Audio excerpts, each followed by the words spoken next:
Disclaimer alert, disclaimer alert. Hey everybody, it's Dr. Jo and super sleepy Callie. Today I'm going to show you 5 real-time standing exercises for seniors. So let's get started. So before we get started, there's a couple pieces of equipment that you'll need.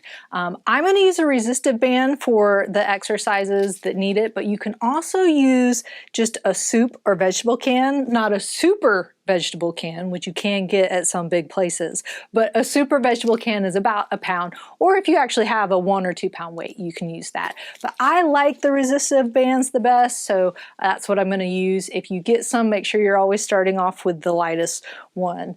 Also, with some of the exercises at the end, you might want something for a little bit of balance. Make sure you have a chair or a couch or something behind you for if you need to sit all the way down, or have a countertop close by, or I even have a cool pink cane. Yours doesn't have to be pink, it's actually PVC pipe, but you can use a cane or a broomstick or something, just enough to give you a little bit of balance if you think you might need that balance. You might not, but if you feel a little unsteady sometimes, it's probably best to start off with that just in case. Another thing that you'll need is an anchor for the band for when we do one of the exercises. You can either have someone hold onto it for you, you can tie it onto a door knob or something, or have a hook in the wall, or just find something super sturdy to wrap around. If you need to get those things, go ahead and hit the pause button, go gather all that up, and then we'll get started.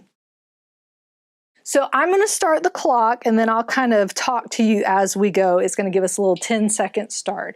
So we're going to go 30-second exercises, take a short break, another 30 seconds of the same exercises, and then a long break. But we're going to start off with a 1-minute warm-up. So I'm just going to kind of start with some head circles or neck rolls.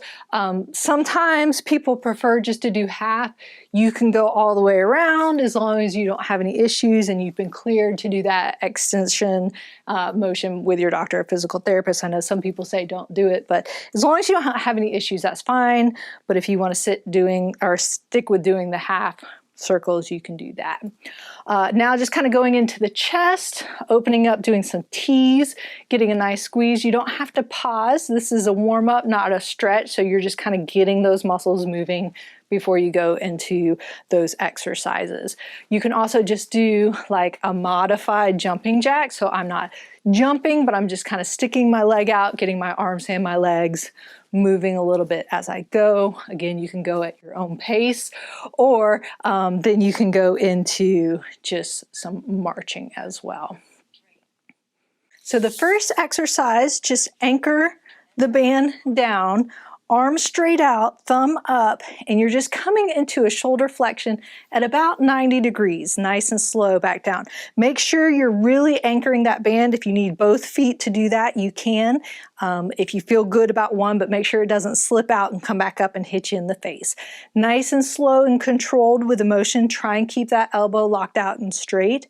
You don't have to come all the way up to the 90 if that's a little uncomfortable, but make sure you're controlling that band. If you, again, don't have the band and you have your super vegetable can, you can do that as well. Again, kind of keep that thumb in that upward position. That just opens up that shoulder. Keep that arm straight and then just coming about to that 90 degree and then nice and slow down. Some people might want to come up higher than that, but for this particular exercise, the muscles that you want to work, it changes once you go past 90. So for this one, I would just say go to about 90, a little more, a little less is okay, and then nice and slow coming back down for that. Getting that smooth motion. Again, I like the bands a little bit better, but if you don't have one, these work just fine. So the next one is going to be the one where we're anchoring the band into something. I'm going off into the white void to anchor mine onto the wall. So you want to kind of get into a staggered stance position. Kind of bend your knees a little bit, but you want to keep your back upright. So you don't want to lean back when you're doing this. Thumbs up and just pulling in towards you.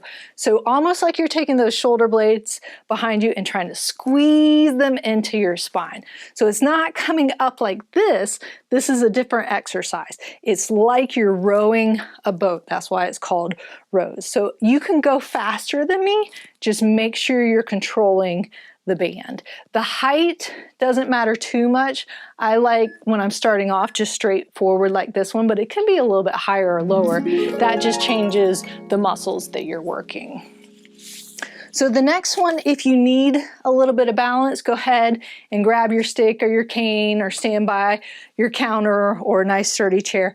And we're just gonna do heel toe raises. So feet about shoulder width apart, going up, lifting up those heels, nice and slow down, and then pulling the toes up.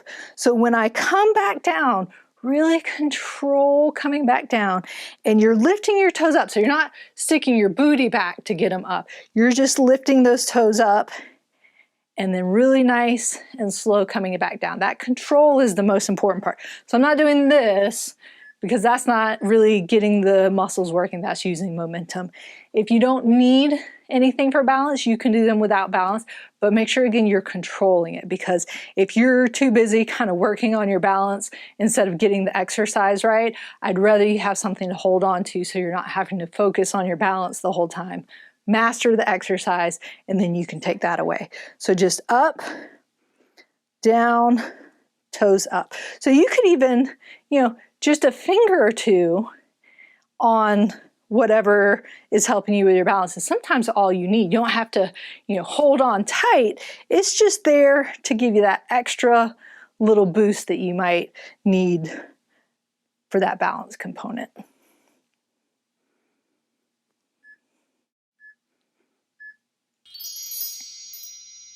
So the next one is going to be mini squats. So same thing, if you want to hold on to something you can, but make sure you have a chair or the couch behind you just in case you feel like you need to sit all the way down, it's there for you. So spread your feet out about hip width apart. If you want to go out a little bit further, that'll give you a little bit more balance.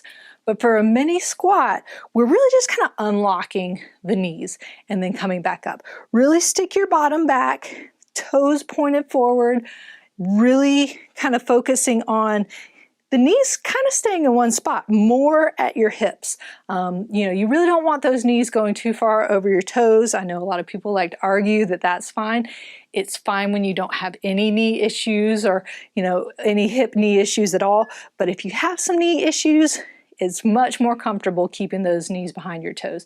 And it helps work those glute muscles in your back and behind you, because those are really important muscles to work on. So I prefer that motion. If you don't have any knee issues, then you can go a little bit more. But the exercise we're working on is really getting that bottom back behind you. So if you are doing the mini squats, and those are very easy for you, then you can go even a little bit more, because even though these exercises are for seniors or older adults, they're really great daily exercises for anybody, and you can modify them as much as you need to, or you can go down even more and make them a little bit more challenging. So definitely go at your own pace with these and make sure that you're comfortable. So the next one is just going to be a mini lunge now.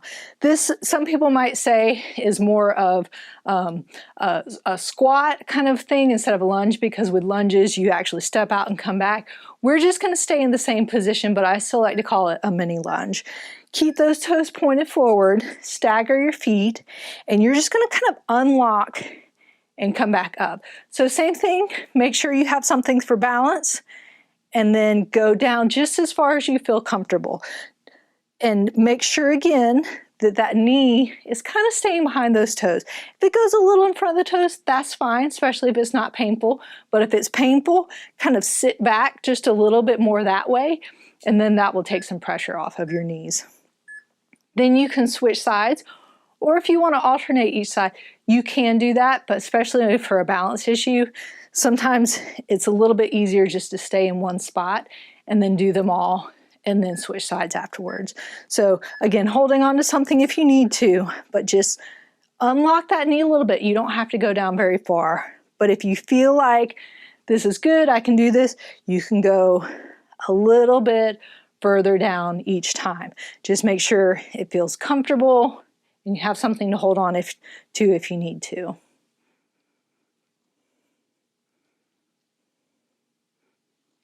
But again, if that's too much, just kind of unlock everything and then come back up. So there you have it. If you're interested in watching any of my other real-time videos, click on the link over there. And don't forget to subscribe by clicking down there. And remember, be safe, have fun, and I hope you feel better soon.